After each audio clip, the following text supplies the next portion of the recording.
A true story. A black woman was taken advantage of by her white daughter-in-law. She raised generations in that home, baked bread, wiped tears, paid bills no one thanked her for. But at 68, a black woman named Nyla was locked in the basement, turned into a tech experiment for a doctoral thesis. Not a mother anymore, just a case study, just data, just forgotten. A 68-year-old black woman stood at the edge of her son's front porch, holding a suitcase in one hand and something more fragile in the other. Hope. Nyla Carter had spent her life building futures for others. As a public school teacher on the south side of Chicago, she raised generations not just with grammar and arithmetic, but with courage, patience, and pride.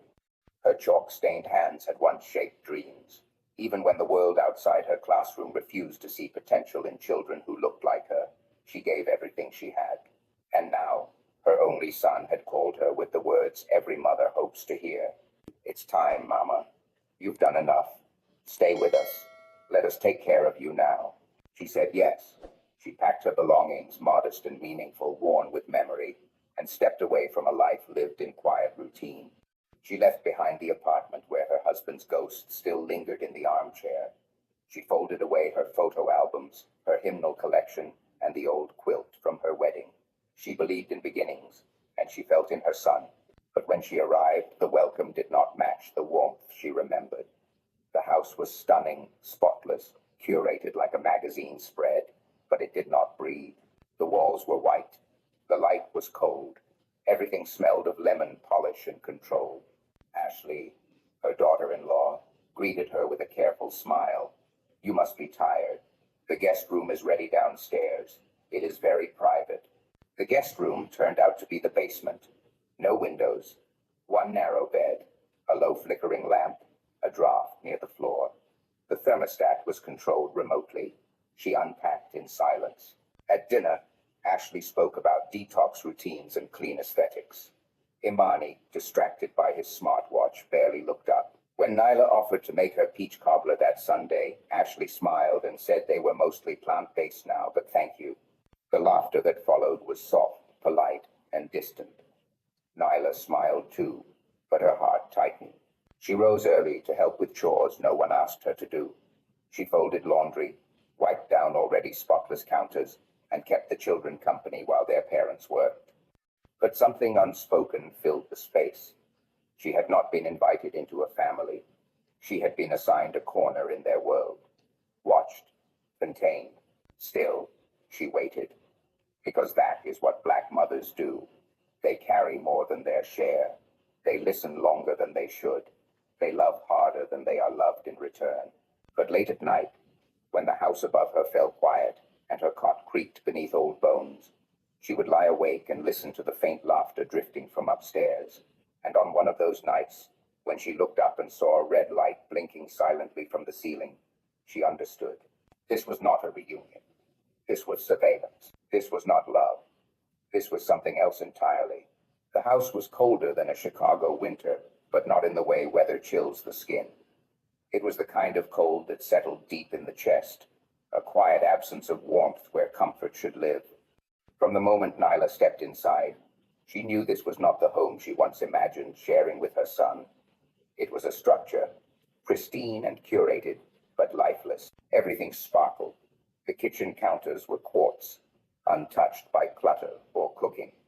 A silent espresso machine glowed blue under motion sensor lights.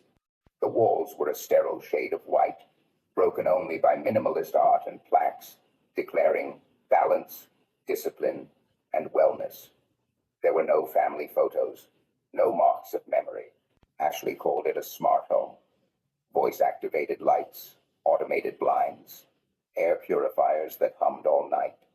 Nyla had never lived in a house where everything obeyed a command except her presence. Ashley had systems, schedules, protocols. There were shared calendars, meal plans, and a rule book on the fridge titled Harmony in Shared Spaces. Nyla read every word and found none that mentioned her. She was not asked what she liked for breakfast. Instead, she was told when the blender would run, what time the vitamins were taken, and that dairy was no longer welcome. When Nyla once baked cornbread, a comfort from her childhood, Ashley smiled and said, "We're avoiding processed grains, but it's sweet you tried." The basement, her so-called suite, had no windows and only one flickering lamp.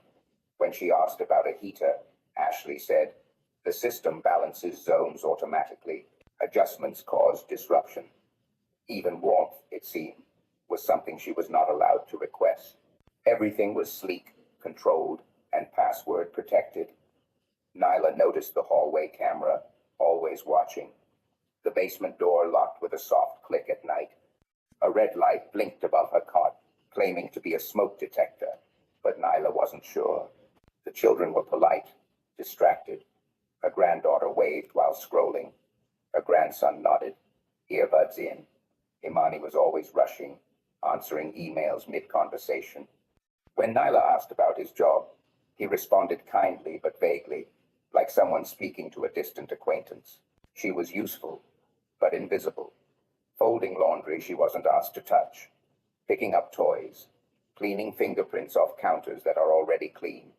Her suggestions about family dinners and praying together were met with rehearsed smiles and a silence that was deafening. Every kindness she offered was met with optimism. Every habit she carried from a lifetime of teaching, loving, raising, flattened into data points and disruptions. One night, after wiping down a spotless table, Nyla sat alone in her basement, listening to the soft murmurs of laughter above her. She looked up at the blinking red light on the ceiling. Her hands trembled, but not from cold. It wasn't the winter outside that chilled her. It was the technology inside, the way it erased her without a single cruel word. She wasn't in a family. She was in a program, and she was not part of the design. Ashley always smiled when she corrected Nyla. Her words were dipped in honey but landed like salt. "We try to keep the energy light in the house," she said one morning as Nyla stirred cinnamon into her oatmeal. "Heavy scents can affect the kids' emotions." Nyla paused. Cinnamon was comfort. Cinnamon was memory. But she put the jar away. She was never told no directly and just redirected, reshaped, softened until her habits no longer fit. When she fried catfish, Ashley opened a window and said, "Oh, that's a strong aroma. Maybe something lighter next time." When she lit a small vanilla candle, Ashley replaced it with one labeled air neutral. Clean, light, balanced. These were Ashley's words, but Nyla felt what they truly meant. Less of you. She offered to braid her granddaughter's hair. Ashley smiled and declined. "We're embracing texture now. No need to pull or style." Nyla understood. Her hands, once welcome, were now out of place. One Sunday, Nyla played soft gospel music in the kitchen. Ashley lowered the volume and whispered, "We try to keep the soundscape peaceful. It helps the kids focus." Even the children began to echo Ashley. They wrinkled noses at Grits. Her granddaughter asked her not to hum while folding laundry. Then one afternoon, Nyla heard her grandson whisper to a friend, "My grandma makes the house feel crowded. Mom says quiet keeps us safe." Crowded, unsafe. Nyla had never raised her voice, but her presence alone had become too loud, too full of culture and memory, too much for a house curated for comfort, not connection. Imani called it balance. "Ashley just has her ways," he said. "She likes structure. It's not personal." But Nyla felt it in every pause, every glance. Her traditions were not just outdated here. They were unwelcome. She began to cook less, speak less, and step more lightly. Not because she forgot who she was, but because she knew the cost of staying visible. Her spices were moved to a high shelf. A potted plant took her chair by the window. Even her photograph disappeared from the family wall. The bright house noticed her less, too. One night, feeling dizzy, she asked Alexa for help. No response. Later, she learned Ashley had disabled the basement microphone for privacy reasons. Privacy, peace, cleanliness. All these words meant removal. They called it peacekeeping, but it felt like a quiet exile. Nyla once believed love would be enough to hold a family together. But now she saw how culture could be cleansed under the banner of care. She was not hated. She was sanitized, erased with politeness. And in that stillness, she finally asked herself the question she had avoided. What do you become when even your own family tries to erase the parts of you that made you whole. That night, the cold was different. It wasn't just the chill of a Chicago basement. It was deeper, older, like the breath of something that had never known warmth. Nyla Carter woke with a pounding in her head and a tremble in her fingers. Her chest tightened. The shadows on the walls spun as if the room had unhooked itself from gravity. She reached for the small glass of water beside her cot, but her hand shook too much. The glass tipped and shattered. Her knees gave out. She fell to the floor, the concrete biting into her bones. She gasped for air. "Alexa," she whispered. "Help." Nothing. She cleared her throat and forced herself to speak louder. "Alexa, call 911. Silence. No blue ring. No digital hum. Only the indifferent walls stare back. She didn't know that Ashley had disabled the basement smart device days earlier. Too many false triggers. She had told Imani. Plus, the system listens all the time, and it's better for data privacy. We don't need it on downstairs anyway. So in that moment, Nyla lay alone. The same Nyla who once stood tall in South Side classrooms, teaching grammar and grit to children who looked like her. The same Nyla whose students would bring flowers on her birthday, whose former pupils still sent Christmas cards signed, "Thank you, Miss Carter, for believing in me." She remembered the child who had stuttered so badly he wouldn't speak until Nyla sang with him every morning until his voice came back. She remembered the girl who used to cry in the bathroom because no one told her she mattered until Nyla wrote her name on the board and called her leader. Those memories kept her warm through the winters. But tonight, they could not help her rise. She tried crawling toward the stairs, inching forward with elbows and willpower. Her vision swam. Her head throbbed. The camera above blinked red. It recorded everything, but it helped nothing. She whispered, "Please," to no one, or perhaps to God. Upstairs, the television played some sitcom laugh track. Ashley's voice floated down, sharp and commanding. Imani chuckled faintly. The children squealed with delight. Not one of them noticed her absence. Not one of them remembered the woman in the basement. Nyla pressed her cheek to the floor and closed her eyes. The cement was cold, but at least it was honest. Later, when she awoke, the moment had passed. Her pulse slowed, her breath steadied. She had survived the silence. But something had broken that night, not just in her body, but in her soul. She rose slowly, one hand on the wall for balance. She boiled water for tea. When Ashley asked why she looked pale, Nyla smiled and said, "Just tired." But inside, something else was waking. Not the teacher, not the mother, the woman who remembered who she truly was. And what she was about to do. Nyla Carter had always believed that love was the bond that held families together. But in the silence of her cold basement room, she began to feel something else, something colder than the Chicago winter pressing against the small window above her cot. The air felt different lately, sterile, observant. It wasn't just loneliness anymore. It was the distinct sense of being watched. One evening, as she folded the same blankets she had wrapped around her students during school fire drills decades ago, she looked up and noticed the blinking red light in the ceiling. It wasn't just a smoke detector. Something about the pattern and its positioning, it clicked. Her heart skipped, her breath caught. She reached for the old reading glasses tucked beside her Bible and climbed carefully onto the step stool. There it was, a tiny surveillance camera, blinking like an eye that never closed. And next to it, a second device, one she recognized from her time as a school tech supervisor. It wasn't just recording video. It was capturing sound, tracking movement, perhaps even gathering biometric data. She felt her knees tremble. What was this for? Why was it here? She waited until Ashley and Imani left the house for a social event, then opened the family tablet she'd once been told was only for the children's school apps. Hidden in a folder labeled Grad Research, she found files, dozens of them, each named after her.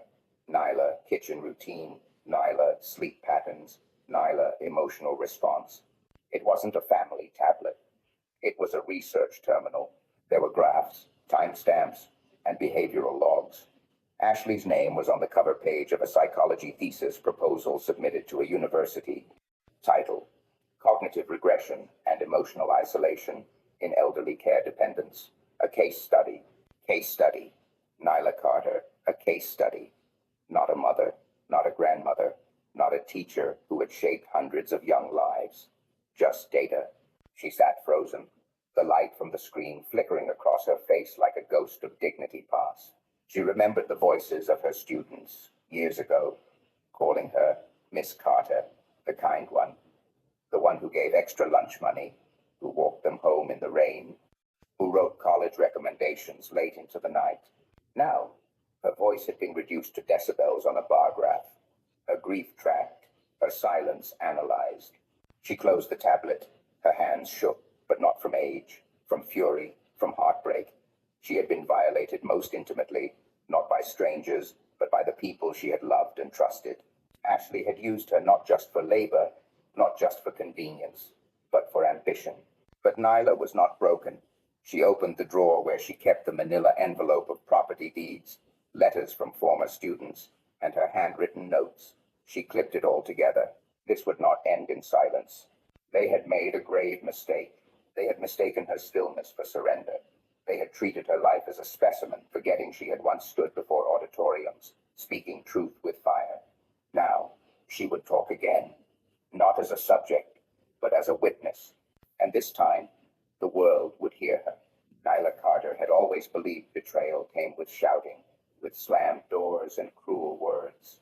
She never imagined it could arrive through a whisper of paperwork, neatly typed and hidden in a drawer lined with lavender-scented liners. She had been looking for a warranty receipt in the Home Office when she opened the drawer and saw her name printed in bold on a thick stack of legal documents. It didn't make sense at first. The words blurred. Co-borrower, collateral, property lien. The loan was over $150,000, issued to fund Imani's latest startup idea, a tech consulting venture that had never quite taken off. The home had been used as security, and Nyla, listed as a silent guarantor, had no idea her retirement was being held hostage by her children. Her hands trembled as she flipped through the file. There was her signature, scanned and placed onto the final agreement. She never remembered signing it. But then a memory rose months ago. Ashley had handed her an envelope, saying it was a homeowner's insurance update. Nothing urgent. Just sign at the bottom, Mom. The kids are screaming upstairs. Nyla had trusted her. Now her trust had a dollar sign. Her chest ached, but not with fear, with fury. Not the kind that flares and fades, but the kind that simmers cold. Her breath grew sharp. She sat down on the edge of the office chair and read every line. Imani's name was on the business plan. Ashley's email was linked to the loan application. Their startup, their dream, their debt. But Nyla's stability, Nyla's sacrifice. She thought of her small pension and the years she had saved, the old house she'd sold to help them move into this gleaming smart home with brushed concrete floors and voice-controlled lighting. You'll never have to worry again, Mama, Imani had said, kissing her forehead. He didn't mention she'd be funding the dream she wasn't invited into. She stood, quiet, steady. Her tears didn't fall. They retreated. She walked to her room and pulled out the flash drive she always carried in her purse, a habit from her teaching days. She scanned every page and emailed them to her lawyer friend, John, subject line, urgent, family. That night she cooked dinner like usual, set the table, sat across from Ashley and smiled. There was no tremble in her hand when she passed the mashed potatoes, no crack in her voice when she asked Imani how work was going. But she was done being the wallpaper in someone else's home. The next morning, she requested a full meeting, just the three of them. She laid the papers down like evidence in a courtroom.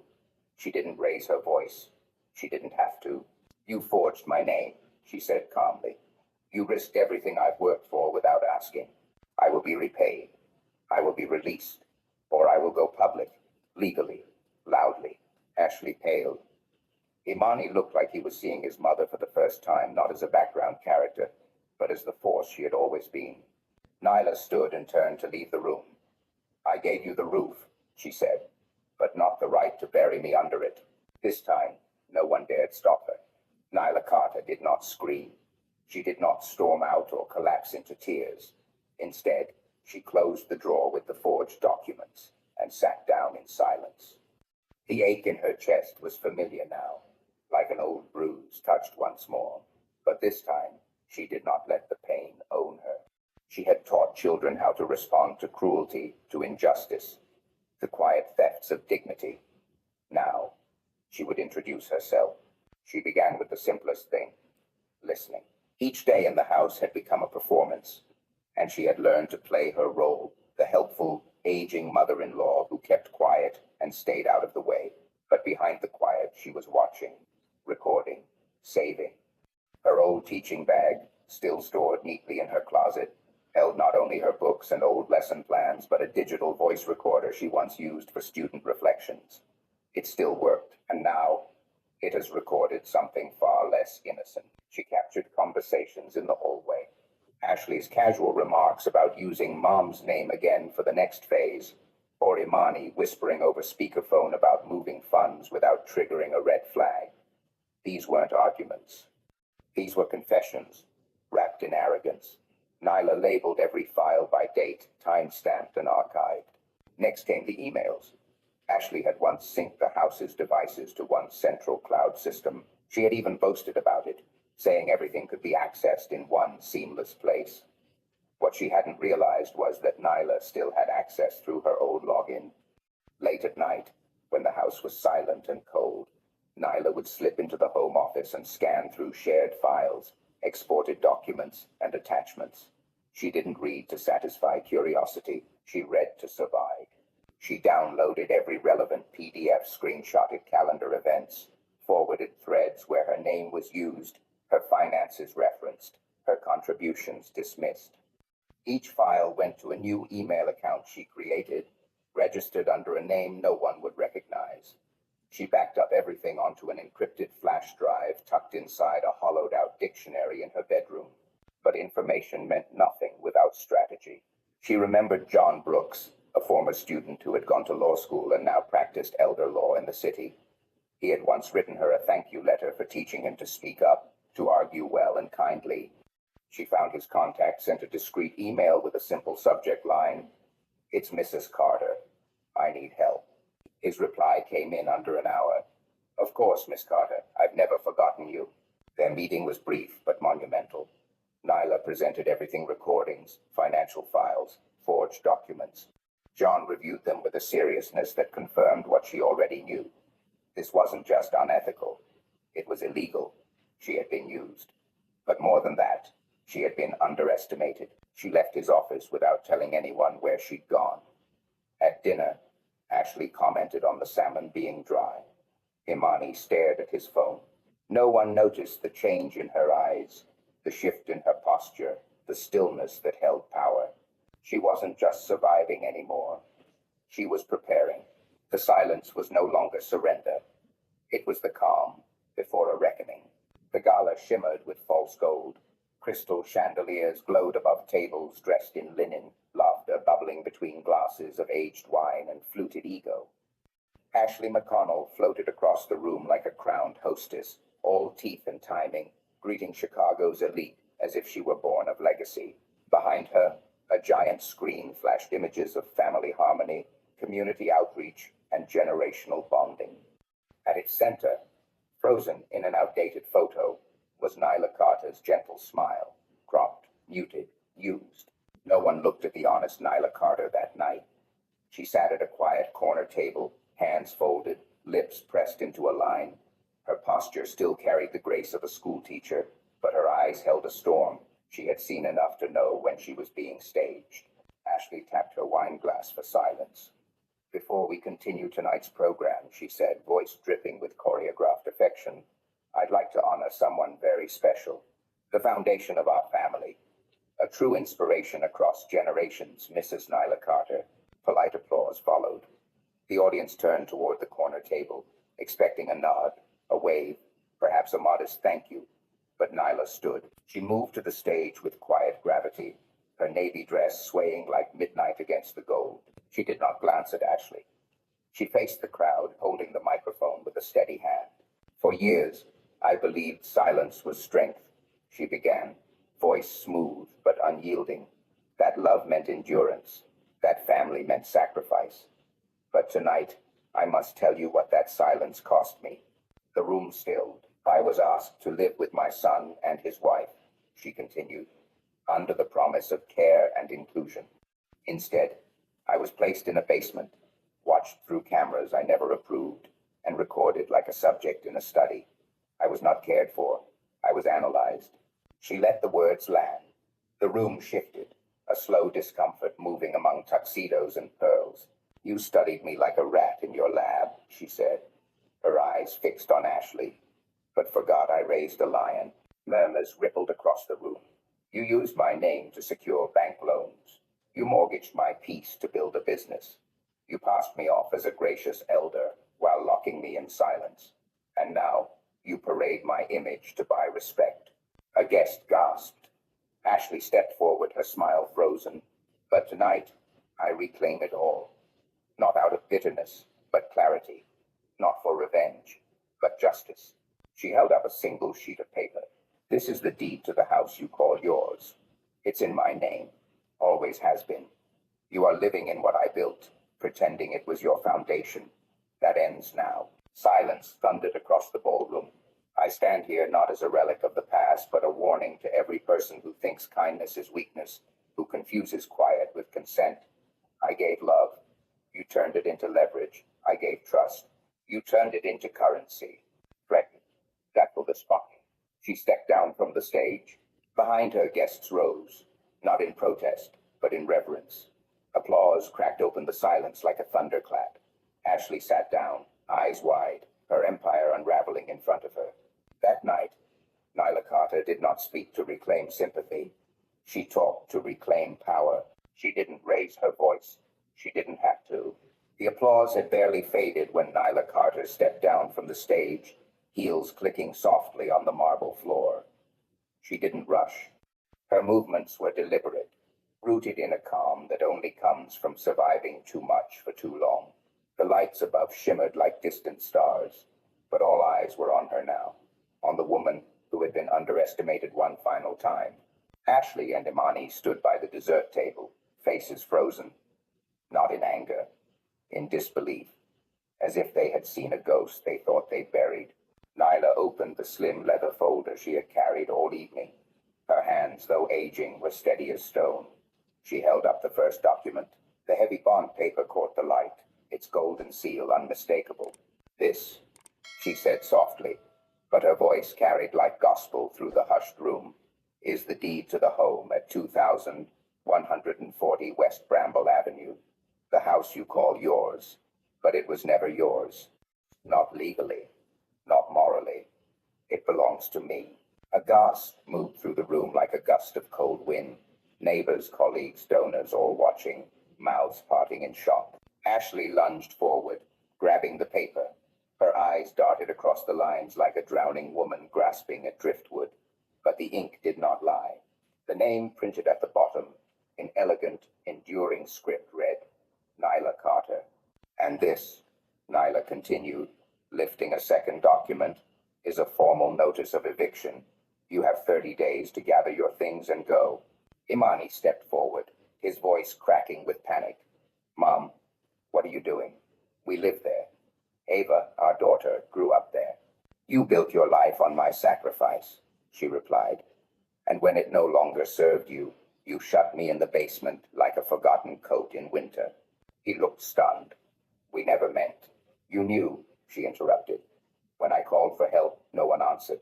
When Ashley used my name to take out loans.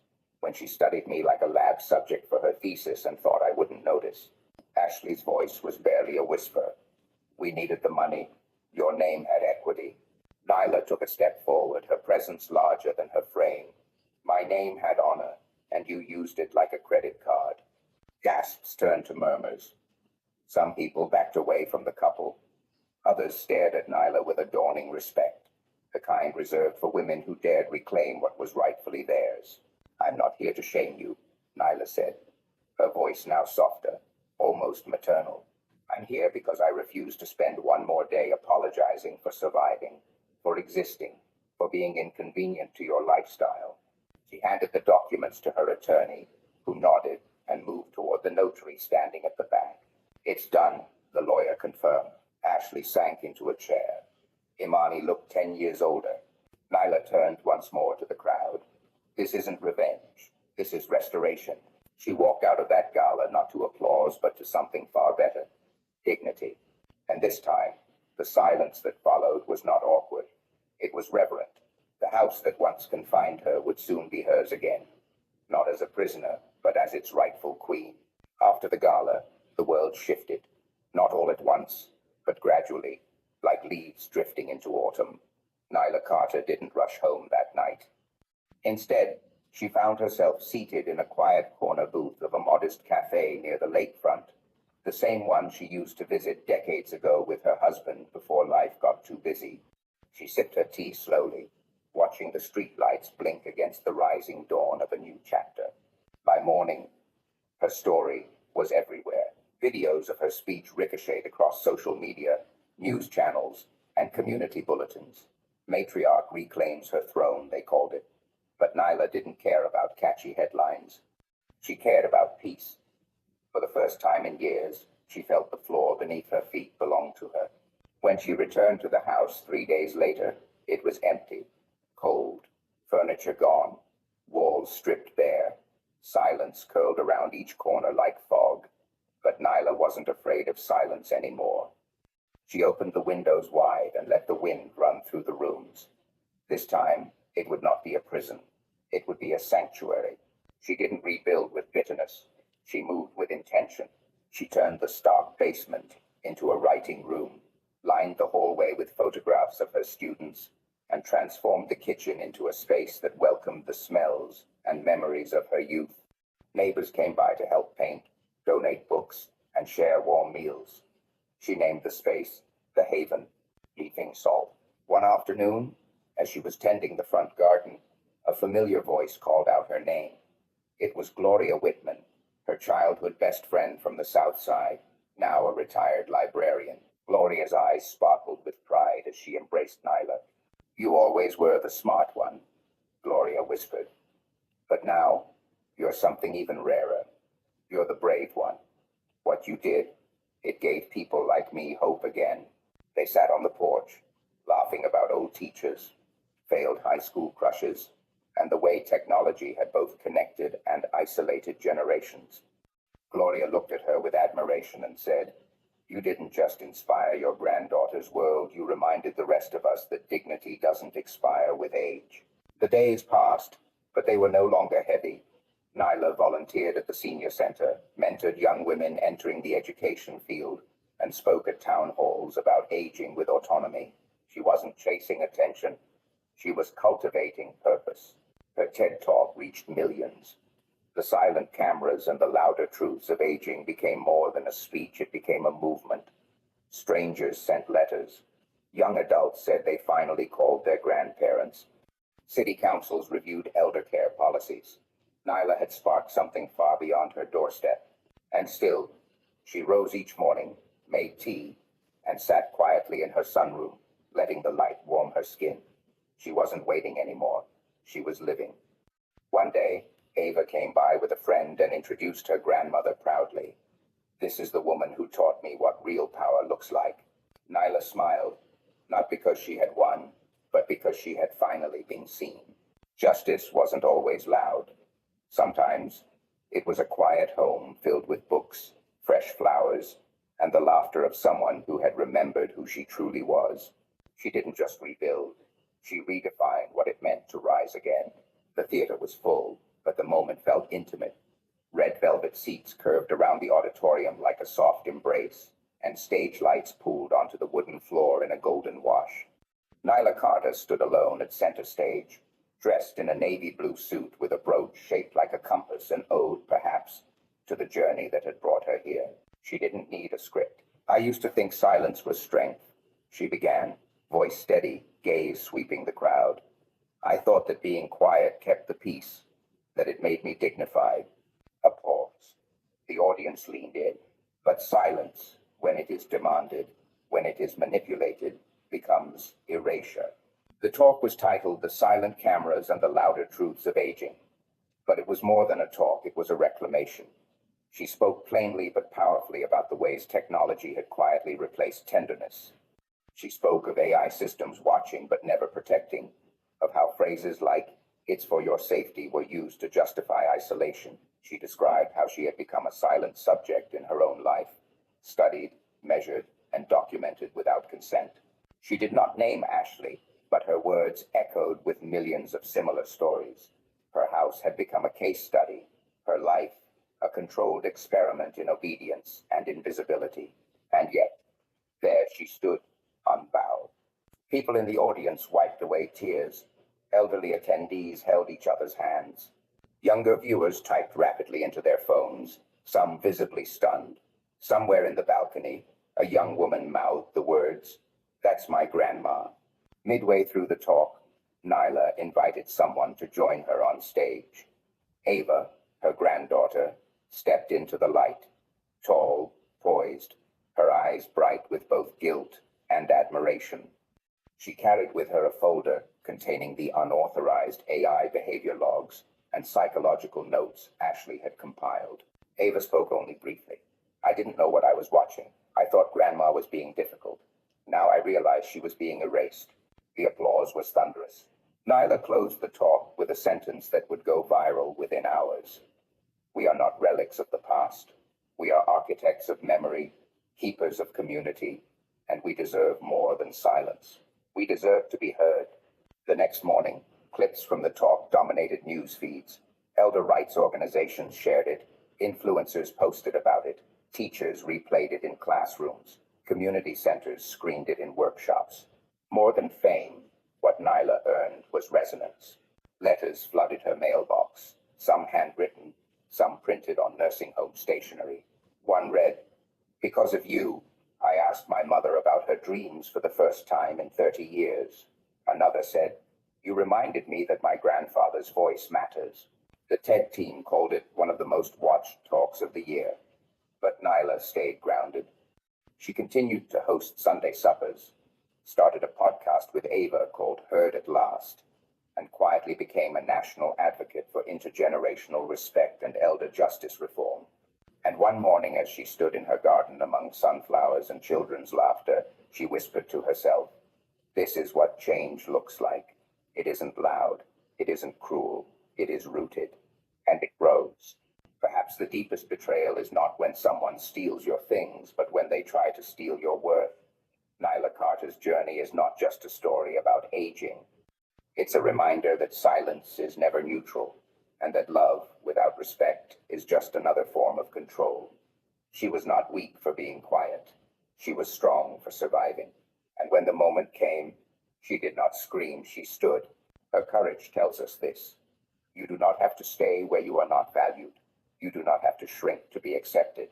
And no one, not even family, has the right to silence your truth. If this story reminded you of someone you know, or stirred something inside you, don't let it stop here. Leave a comment, share your thoughts, your truth. Maybe you've been through something similar, or maybe you're just now finding the words. Speak them. Share this video with someone who needs to feel less alone. Subscribe to our channel so you never miss the stories that matter, stories that heal, confront, and ignite. And finally, from all of us here, thank you for being with us. May your day be filled with clarity, with courage, and with joy. We'll see you in the next story.